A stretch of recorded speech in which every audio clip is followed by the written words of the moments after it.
and we're recording here. So as I say, let me introduce you to Kate. We've got Kate Freedman here today, as you can see, with headphones on, waving to you. Just to let you know, Kate has been an independent leadership executive and team coach for the last 5 years, following 7 years being an internal coach for Unilever PLC, so very experienced. Kate designs and deploys executive career and leadership coaching programs. And with a background in sales and marketing, learning and development, Kate is known as a commercial coach. She also works on coaching capability initiatives as a consultant to companies wishing to help their leaders and line managers use coaching skills to drive performance and remain resilient. And naturally, as you'd expect, Kate offers team coaching using systemic team coaching principles and tools. And I'm sure Kate can tell you more. So I'm going to hand you straight over to Kate. Thank you so much, Helen, and thank you all for joining, and for those joining us, welcome. Particularly on this sweltering hot week in the UK, I really appreciate spending some time, which I'm sure everyone's desperate to get outside, but we will take you through a journey today, and I'm really thrilled to have this opportunity to talk more about systemic team coaching, because I think it's a little, it's a growing subject, but it's an unknown subject to how it might actually work. And my aim for today is to give you a little bit more of lifting the lid onto how systemic team coaching is deployed in organizations, because then it's a deeper way of connecting with what it could offer you in terms of your clients, which is your internal teams, or for the coaches that are on today, your team leaders that you might be coaching. This could be an opportunity to expand your services, to think about how they could also work with their teams to make change happen. So I have some slides to take you through, and as we talked about, we would love you to really sort of open up to sharing each other's challenges for where team coaching might really be an intervention of choice for the future. And then later on this session, having explained a little bit more about what team coaching is and what it can address, I'll talk more about the benefits to the team leader, but also the benefits to HR and organizational professionals in terms of its learning intervention qualities, with an insight into a case study of where I worked most recently with a team within Sage, the technology company, to really shift some of their objectives forward. And I'll be using that case study to also take some learnings in there of how best to deploy it, because the sponsor here has quite a lot of responsibilities to getting everyone in the right place to really benefit from this type of learning intervention and to make it cost effective. So that's my plan for today. And if I may, I'm going to go straight to some slides to sort of really talk a little bit more about what systemic team coaching is. And hopefully that will also, as I said, start to lift the lid. So I'm going to put my slides up, and I'll just check that everyone can see those. Can people see the slide deck? A couple of nods would be wonderful. Thank you, Helen. That's amazing.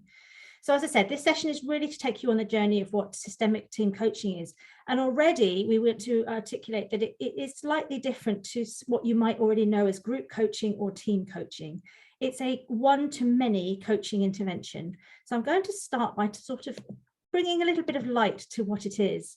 So here we have many chairs in a circle, because it's an intervention from the many. It's rather than working in a one-to-one system alone, there is still one-to-one coaching involved. It's involving all team members to look through their objectives through a systemic lens. And what we mean by that is we like to involve everybody that the team work with. So what we mean by that is the team leader is obviously very directly involved in setting some of the objectives for the team coaching. Every team member is involved, and that can include people that are transiting into a team or transiting out of a team, because teams never stay the same. And it's also about the team stakeholders. And this is the difference between a standard team coaching intervention, which is done as a group, or an intact team. We bring the stakeholders, the shareholders in this team's future into the coaching process right from the start. And so they're all partnering in this systemic lens of the work to drive new connections, not only within the team, but the connection to the team of teams, the board itself, or stakeholders and shareholders that might be external to the team or external to the organization. So they are involved from the off, and that's what makes it powerful. Because not only are you connecting relationships and conversations within the team to do more, you're connecting them to the outside in and the future back. So this is where, for the biggest benefit of systemic work, is we're thinking bigger than the team's day-to-day business as usual objectives. It takes them on a journey of learning about what they want to do more of in the future. They then change things in the current, and they also change things for the better of the organization, because they're better and deeper connected to people around them and what's important about those connections to drive. And so the value creating part of systemic team coaching is really thinking bigger, and it's thinking about the untapped resources that this exploration can offer, that the team may already, same with coaching, we always talk about working with our clients on the untapped resources. Well, imagine if this team discover through this process that they actually have everything they need, they just haven't connected the dots. And so that's the real drive between systemic team coaching, is we really are looking at the bigger picture all the time and future horizons, as well as really addressing some of the current context things that are disconnected. And the team work to that higher value place. So it works against high performing team models that you may already have within your organization, or you may already coach around. So that it's based on those principles that a team can add more value to the organization, and they can perform in a more stronger, cohesive way through the process. Why I love this slide is it's the definition from Peter Hawkins, who I trained with for systemic team coaching. Professor Peter Hawkins is the absolute guru, the business theorist behind team coaching. And it's really, he defines it as a process where the team work together when they're together and when they're apart, because they're really working on understanding each other better, but understanding the ecosystems that they work with. And they're thinking much more contextually about their organization when they're trying to make change happen. And it's a place where, by getting closer to their stakeholders, because they're involved in the process, they are more likely to have better conversations with their shareholders and stakeholders. So this change means we're connecting the dots, as I said before. So I'll give you a second just to have a look at this definition. But that's why it's a learning definition, because it's about these connections. So I pose a couple of questions to you before we're going to show you a little bit about how team coaching is used, and then put you into a breakout room. So given that you are in roles or in a coaching role of a team leader where you're hearing lots of things going on in your organization, why it's useful for you is, I wonder, and there's no need to answer this, but it's just a reflective point. I wonder how many of your company issues that you experience every day, or your team leader is telling you every day, are generated from people not actually getting along. And I wonder what percentage of your time, of the organization's time, is wasted on complaining rather than using it for connection. And so you may be in roles where you're hearing that complaining a lot and really noticing the percentage of wasted time. I think Marshall Goldsmith, he talks about something like a percentage in organizations of time wasting on complaining is over 80% of people's time. That's a shocking statistic, isn't it? That actually, what could they be doing with that time to create the deeper connection that stops complaining, but doing something with that connection? And I wonder right now, as you're sitting here on this call today, when you're thinking about the people that are asking things of you, your stakeholders that are asking things of you, what they're looking for you to solve for them. Because quite often we lean towards HR. We lean towards HR to say, this is the problem with my team. How can you help me solve it? Rather than the team working with you alongside you to solve it for themselves. And my last reflection question before we think about the usefulness of systemic team coaching is, the world is changing exponentially, as we all know. There's no need to go into why and how and what's happening, but that graph is on the steepest curve it's ever been. And yet sometimes we don't focus on rolling with it, running with it, working towards this exponential growth. We just fight it. And sometimes there's something that we need to do, is to have some kind of learning intervention that gets ahead of this exponential growth, that's thinking a bit more future focused, even when that focus is unknown. The future answers are unknown. Quite often we're very aware of what we want our teams to achieve in an organization, but we're not equipping them to really think about how they're going to get there. They're still stuck in business as usual and complaining.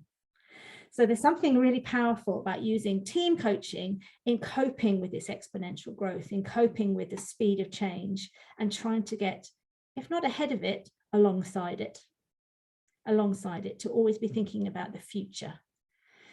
So what I'm going to do is share with you my team coaching model. And the reason I'm sharing this with you early on, I would love before you go into the breakout to see if there's any areas where you see on this next chart could be useful to a team that you know or a team leader that you're working with now. Because these are the typical areas. I'm sorry, the type is a little bit small on this one, but these are the typical areas in the colored hexagons, I think they are, that actually team coaching tends to work with. These are the conversations we tend to train against, to coach against, to facilitate deeper connections and conversations too. So take a minute and think of a team that you know. What are they doing and what are they not having conversations about that you might see here on this chart? I'll just give you a moment to have a look at it.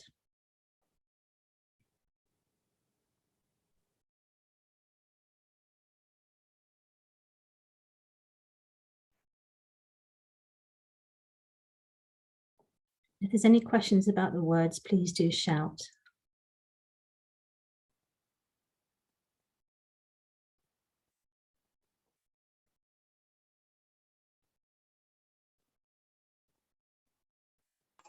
So are you talking about stakeholders here, Kate, when you are saying team?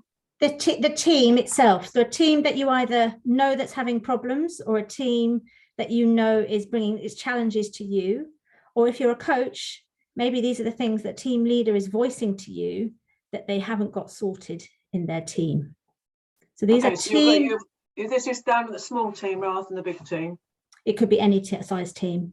No, I don't mean that. I mean, you were talking that team, you made a point and made a distinction between the two types of team, you know, the bigger system team and the team, the normal team.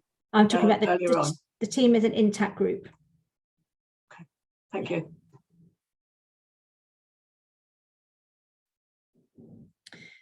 Any other questions on some of these words? These are typically things that a team needs to address to be a high value creating team. Is there anything here that people don't understand what I mean?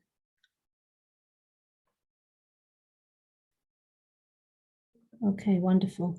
So with that as in mind, that you're thinking about a team that you know that may be struggling and there may be something here that they're not talking about or they're not connecting to, we're now going to put you in breakouts, because what we would love you to do is to reflect on that with each other, knowing what challenges you've got coming up that people are voicing to you. So the question for the breakouts are, what challenges do you see your teams having in the second half of the year, which might require a learning intervention to solve because they're not doing it for themselves? And therefore, how can you potentially see team coaching playing a role in your organization? So it could be one of those hexagons, it could be many. And I'd love you to share your thinking with your group. Welcome back from the ether. So hopefully I can see lots of smiles. Hopefully you've had a really rich conversation, and prior to me telling you more about systemic coaching, you may have already identified something that you'd like to use it for. And that's a really lovely start, because it's knowing the objectives that is most important here to make systemic team coaching work. So if you would love to add anything to the chat, to share any insights you had from each other or anything that you feel is now cropped up for you, then please do. And I will certainly also endeavour to have a look at some of those questions. If they don't all get answered, please do add questions to the chat throughout the next part of the presentation. So let's go into a little bit more of a deep dive to what this thing is, so that if you have a sense of its purpose, it'd be really lovely to then explore some of the detail of how it's deployed. So I'm going to go back to some slides for a moment. Can I just interject quickly? Could I just ask those who are not yet on mute just to go back onto mute, and I'll do the same. Thank you. Amazing. Thank you, Helen. So as you've probably discovered, there's a lot of depth to where team coaching and systemic team coaching can go. What is systemic team coaching? As I explained, it's taking on a much bigger agenda of thought for the team. It's helping them think beyond their internal connections to the external connections. And so therefore, when it's deployed in the marketplace, it becomes quite big a project because it involves more people. But what's really exciting is you still have the opportunity for every team member and potentially every stakeholder, although this is less likely to happen, that they can have a one-to-one coaching intervention at the same time as having everybody in the room talking about these subject matters.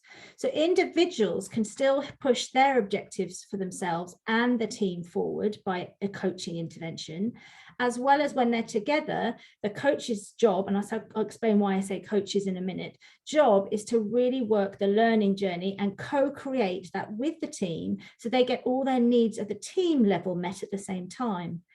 And as I've explained, by concluding the shareholders and the stakeholders and the customers and all the other lenses of the ecosystem in the room, by bringing those conversations into the team to look at, and that happens through a 360 or an interview process so that all voices are heard and shared. So there's a level of confidentiality of some of the things that are talked about one-to-one, but there's a level of confidentiality that's contracted to bring things to the team and to share what people really think and feel and what is needed to shift. And that is a really exciting exposure piece for the team to really see what's going on, not only with each other, but with the wider ecosystem that they're operating in. So the difference of the systemic nature is exposure to the system, exposure to things that they may not see. So their blind spots are not only worked on at an individual level, but it's worked on at a team level, as well as the future opportunities, the opportunities for team growth. The potential of this team is often uncovered. And in my work with systemic team coaching, this is where the great joy happens, that often a team are feeling imposed on, or they're feeling overworked, or they're feeling they can't shift the resources that they have. And just by involving the system, these connections and conversations suddenly become conversations that they want to have. They stop trying to deal with it on their own, and they recognize the support of the system. They recognize there's people in the company who also need them to work with those objectives and that purpose in their minds. So it becomes a delivery of everybody getting involved in this team's success. And the really lovely thing is sometimes within systemic team coaching, you can have teams working with their team coaches alongside each other. So multiple teams working with their own team coaches that can be connected up to shift the system. And Shirley was talking about the wider team of the organization can all be moved ahead together, but they're all getting their individual needs met, their individual team needs met, and the system needs are all brought together. So in the biggest of projects I've ever worked in, there was lots of us working all around the globe with lots of teams, bringing those team issues in and out, weaving the fish bowls that we'd have as coaches to really look at the system. And that's what is very, very exciting for opportunities of organizational change. It's very, very exciting for change management because you're making sure all voices are heard. And it's very, very exciting for shifting team performance when they've got a very difficult plan deliverable coming up. And they might need the system to understand the depth of that. So I'm going to come back to that when I talk about SAGE and the ESG team that really needed the system to hear it. And they couldn't solve their problems on their own. So it's a co-created learning journey. So what it is that by giving the outside in perspective, we actually create the journey of the learning journey, the coaching interventions that are more formula of training and input can also be co-created by the team. So when gaps are understood through the coaching process and through the 360, the team decide what they would like to do to shift those gaps. And it could be a gap in knowledge. It could be a training intervention that's needed. It could be an exercise that they want to do together to role play and rehearse something they want to do together. And so the learning journey is created by the team with the coaches, and it's the coaches' job to deliver that, what they want as the outcomes through the way they want it to be delivered. So quite often there's a part one to this process, which is the input, and then the input goes to a learning journey session. The team create what they want to do next, they commit to that timeline, and that becomes the part two that is contracted with the organization and the sponsors. So the part two can be whatever the team want it to be. And it also could include that the coaches come in and observe their business as usual. So not only could it be interventions of learning, but it could actually be the team coach knowing the team so well in what they want to shift behaviorally that they're invited into the team's business as usual meetings to be the observer, to put up the red flags when they're seeing behaviors that the team wanted to change, and to put up green flags to say, brilliant team, you've done what you committed to. I just saw that happen today. You did the thing you planned to do.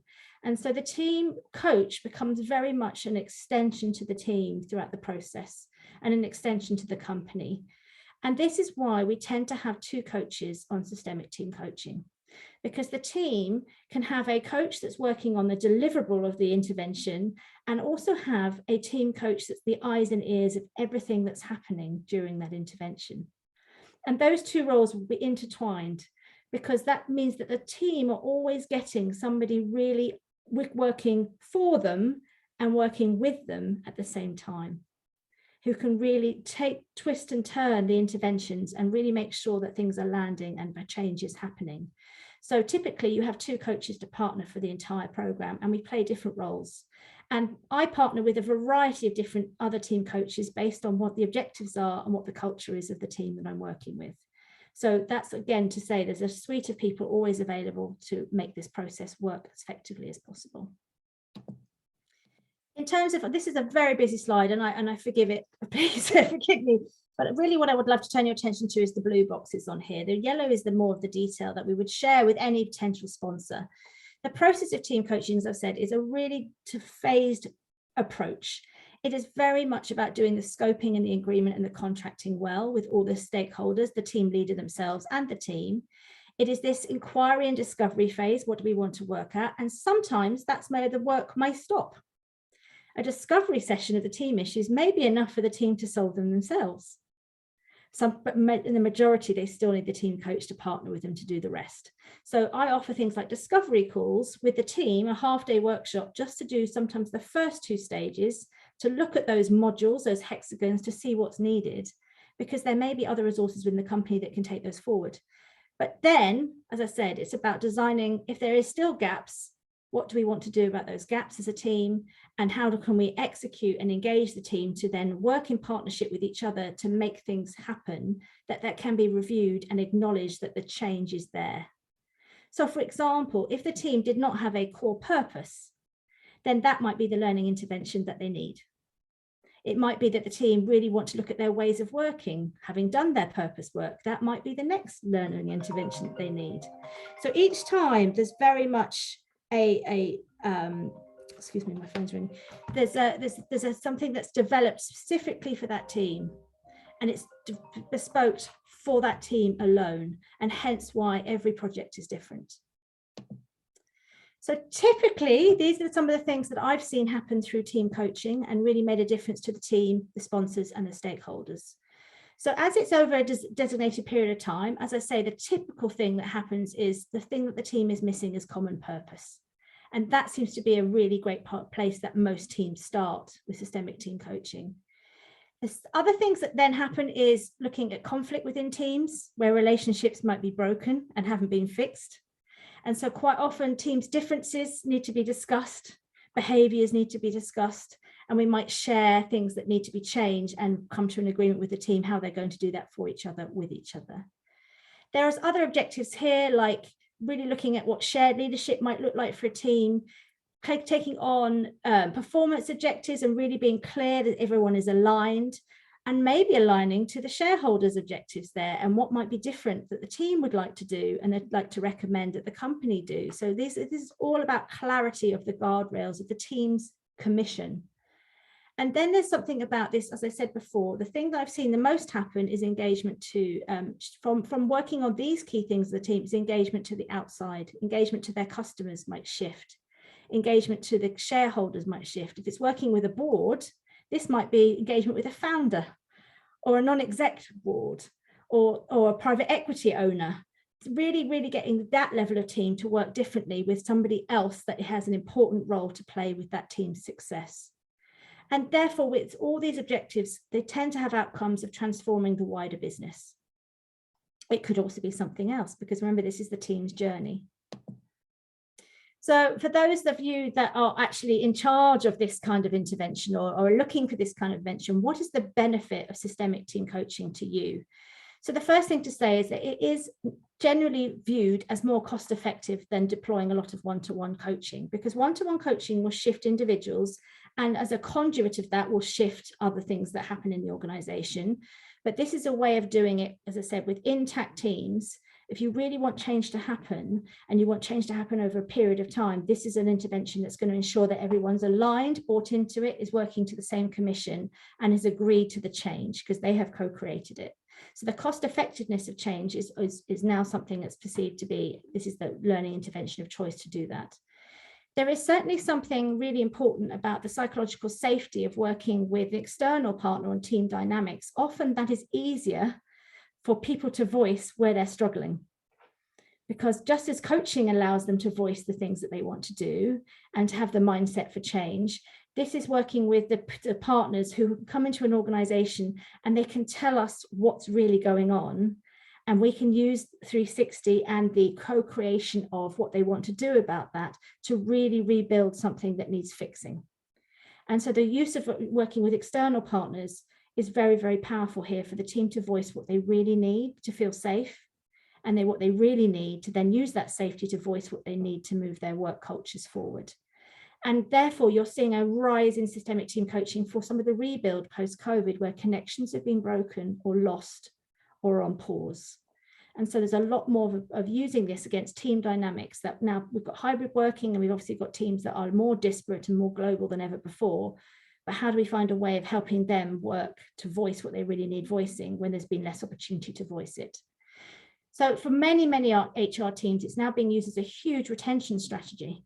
It's being used as, this gives people the opportunity to work on something that feels stuck and might be the reason that they're looking to leave, because they haven't managed to move past it. So it's a really huge intervention now for saying, this is a team that we really need to stay intact. We really need these team members, even though there will be some that would change, but we really need them to stay on the deliverables because they're on long-term campaigns that feel stuck at the moment. There's something here, as I said, about the transparency on culture, where HR teams really find the benefit of systemic team coaching is they will hear, because there'll be exposure to the 360 that everyone will be able to see, and they'll see the power of conversation shift, that they'll get a deeper sense of what's really going on in their organizations. Because there's more, as I said, exposure to things that might have been covered up or might not be understood or might not have been able to be said. And working systemically means that the likelihood of these teams to stop, what happens is we've got a lot of focus on business as usual and day to day. It might give them an opportunity to think more innovatively and think more long term, and actually find a better balance of long-term and short-term thinking, because that is often an issue, and is an issue with the ways of working at the moment, where many, many hours and many long days are being spent on delivering things that are current and needed, but without thinking about the long-term dynamics of what's needed. So hopefully that's given a sense of where it could be beneficial to you and your organization, or for the person you're coaching. What I'd love to do is just briefly share with you a case study. Now, again, you won't be able to read this. I'm happy to send this on, but it's really to say this is also available on my website and other things if you want to go into the detail. But the important part of explaining how coaching works and what the benefits is sometimes to put the proof in the pudding, to share what a team did. So this is a case study of my work with Sage. I was commissioned along with another team coach to work with the ESG team. And what I meant by that, they're part of the business integrity team who needed to deploy the new government standards in the environmental social responsibility policies of the company. So here was a highly integrity team, naturally, by their nature of who they were and what they already worked on, which was company policy, had to start influencing some big changes in climate policy, some big changes in diversity policy, and some huge changes in some of the other reporting standards of where they might not have seen such integrity practice across the globe. So they already had the business integrity targets, but they then had to shift them up and put more policies out to the wider company and have them being adopted. And there was already a little bit of a block with the risk team, because by saying what you're looking out for and changing policy, there was risk implications for the risk team. So there was already a clash. There was a clash with the legal team, because the legal team had to be very much involved in mandating policies, following up on policies and looking at breach of policy. And then there were the shareholders themselves as the main board, and the wider context of how customers may feel about this was also in play. So we worked across a 6-month period with this team And one of the first insights to share with you, one of the first exercises we did was get them to think about what kind of animal their team would be if they could think about how their team was perceived. The things that they saw themselves as were house spiders, mice, people that would interfere and be feared, a team that wouldn't be liked, a team that would be a bit creepy because they'd be all over the business and putting new things into the business that people wouldn't like. And actually, this was the feeling that they had about their team. They didn't know whether they really were adding value. And yet their potential of the value they could add was absolutely enormous. We then asked their stakeholders and shareholders how they saw the team. And their response was a caged tiger. They saw themselves as this tiger that could make a potential massive difference to their industry, a massive difference to the way the company was perceived across the globe, and a tiger that was caged by their own caging. They were doing it to themselves. They didn't realize their potential, they didn't realize their reach, and they didn't realize how fierce they could be in the marketplace and how fierce they could be if they really put themselves out there. So taking some of that information, so you can see how 360s and interviews don't always have to be quantitative. They could be imagery, they could be metaphor. That imagery was brought back to the team. And from there, this team started to realize what the potential was of the team to really have deeper connections with the people who saw them as a tiger, for people that they could influence. So they went to the legal counsel team and started to have better conversations by saying, let's be tigers together. We see you as the tiger, legal team. Let's be tigers together. They went to the general counsel and spoke to her, who they feared about how they wanted these policies to land and how the board needed to really listen to their suggestions. And they started to change things for the better. And they really made a huge difference here. So a couple of things were that their team dynamic changed. They saw that they were all feeling the same things. They all felt like house spiders and mice and people who interfere with the company, but started to feel like a tiger and the power that they could have together. They started to see about the opportunities of what policies they could change for the greater good of the system.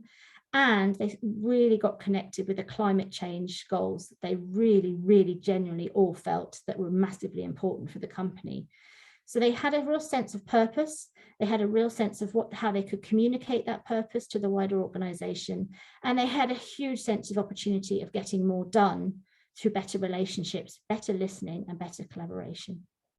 So I offer that to you, that's an example of the power of a team really seeing itself through this exploration of systemic team coaching and bringing the outside in.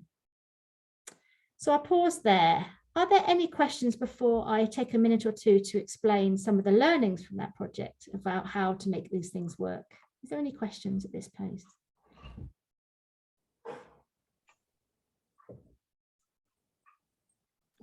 No? I still have a question about how systemic is the right word for this. Because at the moment, it doesn't look any different from normal team coaching from my perspective. So, you know, is it the 360 that makes you think it's systemic? Because I would use systemic for a whole different thing. So the definition here, I didn't put a chart in of the lenses, but there are about 11 to 12 lenses of how we work with the team. So we work on the systemic lenses of not only looking at itself, but right the way throughout to the ecosystem, the team's place in the world. So there are different lenses of how we work. So the systemic lenses are starting to have conversations and coaching conversations around not only what is there, but around all the way through to shareholders, stakeholders, communities, social, not just with this team, but with all teams, about their place in the world. So the lenses are systemic by their nature. And another way of looking at it is working through the lens of PESTLE, which is political, economic, social, technological, legal, environmental. So we would have all those lenses. That's a quicker way of explaining the 12 lenses, in that you're already getting the team to think about those, not only in the current context, but the systemic nature of the future of where this team is going. The other way of thinking of the systemic nature is that we're thinking about the generations that are coming. So this team often are operating in business, most teams operate in business as usual and can't even think about their 3-year to 5-year strategies very easily. Imagine if we're asking them to think about the legacy they're leaving for the 7th generation. Okay. So we're talking much more about things that are really powerfully shifting that this team can do, that generations beyond them, where they're no longer a team member, will be able to achieve because of the things they've achieved in the shorter time scale. So Okay, systemic nature is huge. It can go wherever the team want to take that, by the way. But I'm offering you that there's lenses there that they will choose how far they want to go. Okay, I see a couple of hands up. Annabelle, what's there for you? Thanks, Kate. Really, really interesting. In fact, I wish I'd had this before my coaching session this morning with one of my clients, because there's a lot going on with him and his team. Yeah. And I was interested in one of the hexagons where it was attached to the customer and curiosity, because actually we talked about curiosity and what's happened to the team that they've lost that sense of curiosity. So I felt quite pleased to see it there, actually. I suppose my question is, the team itself, in this particular scenario, they are getting on well as a team. They trust each other. It's all very open dialogue. It's more about the output. And so, looking at that diagram there, I'm kind of a little bit with Shirley on this, because I talk about systems a lot. So all that you're talking about, future focus, it's almost like what's going on underneath the surface, all of that stuff, systemic, psychodynamic, whatever you call it. I mean, some of those things are working in some of the teams that I've worked with. Some of them aren't. It doesn't have to be that all of them are not working. Absolutely. So your question is, the team can focus under any of those things. Yeah. So it could just be that the relationships within the team need to be solved. It could just be if that's the dysfunction of the team. But we try to think more positively than just dysfunction working, because otherwise that's what team coaching can work on the dysfunctions without bringing the system to it. Yeah. But this is about, okay, if you've got this new relationships within you, right, what power could that value create for the bigger organization? That's the connection to the system. Does that make sense? So you can work solely in just team coaching on those group of people solving their problems and their dysfunctions, or the opportunities and challenges and the possibilities. But what if they feel empowered by making that bigger? Because it's much more... And I mean, I think that just confirms what I'm saying, but saying very badly, that actually the changing an aspect of this changes the rest of it. Yes, because they're doing something differently, and that's the power of it. So it's the whole ecosystem. It's not just that little section. Yes, it doesn't have to be that it's a dysfunction. In this case, it's not a dysfunction. It's the output. It's the performance that's not working. Yes. And there are lots of reasons, I think, for that. But thank you. That's helpful. Does that help? Does it help anyone? I was curious, that was all. No, a lot of coaches work with high-performing team models. I'd like you to move into what is also better than high-performing is value creating. Value creating is bigger, because then that money is better spent. Yeah. Because if you have one team succeeding, another team loses. Yeah. Right? So you want this team to succeed on behalf of everybody, and everybody wins. Otherwise, what we tend to do is we focus on one team, that team will get better. Absolutely. Someone else loses. That's the nature of it. Systemic team coaching ensures that doesn't happen. Yeah, thanks. Absolutely. Thanks a lot. Thank you. Valerie. Hi, Kate. Hi. One thing I've noticed is in organisations is the reluctance to bring in the external stakeholders, whatever that means in the different contexts. And even after explaining the value of having that voice in the room, so I just wondered, have you ever used a different way to bring the stakeholder voice into the room without having them physically there? So again, it's the team's choice whether they're physically there, but the data often brings their voices into the room, or the interview output that's contracted for brings their voices to the room. But the way I persuade them to do that, if I may offer, Valerie, is we talk about a concept called the 13th fairy. I don't know if anyone's heard about this before. The 13th fairy, if you think about Sleeping Beauty, the parents invite all the fairies to the wedding, and they forget to invite the fairy that causes all the trouble. So the 13th fairy is a way of, when you do stakeholder mapping, to ensure that all the voices are heard, And you say to teams, so who are your stakeholders? They will often go to the more obvious people, and they'll go to the ones that are causing them problems. But this is about forgetting the ones that remembering the ones they might forget. Okay, that's lovely. I remember that. Yeah, often the 13th fairy, if you don't invite them to this process, they'll be the derailer of the entire process. So it's about making them aware that that's the opportunity here, is to hear the things that are typically unsaid or unknown about the team. And so there's lots of different ways of inviting the 13th fairy to come and play. Okay, I will think on that one, but I will definitely remember it. That's an easy thing. That's how I remember it, is the 13th fairy, the bad fairy that actually has a lot of value to offer. Yeah, thank you. So are there any other questions before I move on? No, is that all making sense to the nature of this work?